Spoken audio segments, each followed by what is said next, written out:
Salutare, dragi prieteni, și bine vă găsit la un nou episod. Astăzi vom face șuturi la poartă numărul 2, partea a doua. Și hai să începem. Fratele meu este acum în poartă, nu mai știu că dăm lapte și a plecat mai bine. Bun, să începem primul șut, da?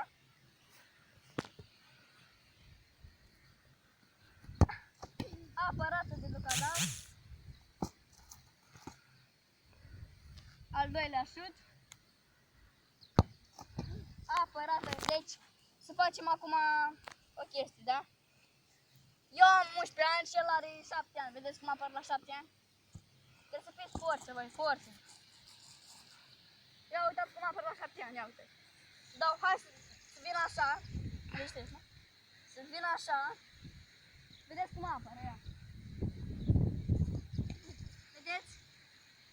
Apar mai bine ca un om de 12 ani. Însă, dacă știți Norbert, nu a fost niciun video de la mine, dar o să fac un video și o să vedeți ce prost apără. Apără foarte prost. Față de el, ia uitați, ia uitați. Uitați cum apără. Deci n-ai cuvinte. Ia uitați, cred că apără mai bine ca mine. Uitați. Hai că n-a fost un gol, dar totuși apără bine, că apără mai bine. Dăm un șut și cum am zis, apără bine, foarte bine, frate meu. Am mergeat într-o sară cu el de la 8 până la de la 7 până la 9 și l-am făcut schimb la am făcut un grup, nu se cheamă Gadri, pe Facebook. Dacă vreți să intrați grupul nostru de fotbal, dacă vreți să intrați, îmi spuneți numele, adresa de asta, îmi trimiteți un mesaj în privat. Așa cum ați trecut pe Facebook, așa ați trecut și pe YouTube. Nu-i nimica. Hai să dăm șut iar. Căutați-mă pe Facebook Sebastian Andronic și îmi dați cereri de prietenie.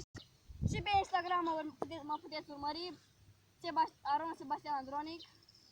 Tot la fel ca pe Facebook și pe YouTube. Hai să dăm. Dar băi, cum apără. Deci n-ai cuvinte.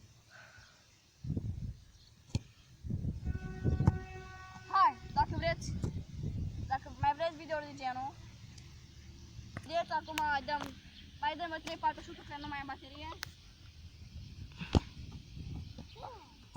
Capul apăra, deci vă dați seama să apere un copil cu capul.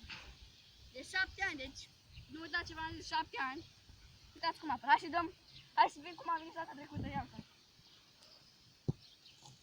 Aia, am luat-o eu rău. Cred că stai mai bine important ca mine, nu ceabă. Acum. Deci cred că mâine e duminică, cred că postez pădure la fotbal. Așa, hai să mai dăm 20. N-a fost! Deci am dat bară, fraților. Sunt. Bă, deci cu stângul dau. Hai, Nico. Hai să dau cu stângul acum. Ești când dau și cu stângul. Așa dau cu stângul. 2 goluri a dat. 2 goluri. Hai, mai dau un gol. Și s-a terminat și video, mai dau un gol. Dacă nu dai gol. Un șut. Haideți. Da, deci 3 goluri din 12-13 șuturi. La revedere, dragi prieteni, abonați-vă, subscribe, la revedere!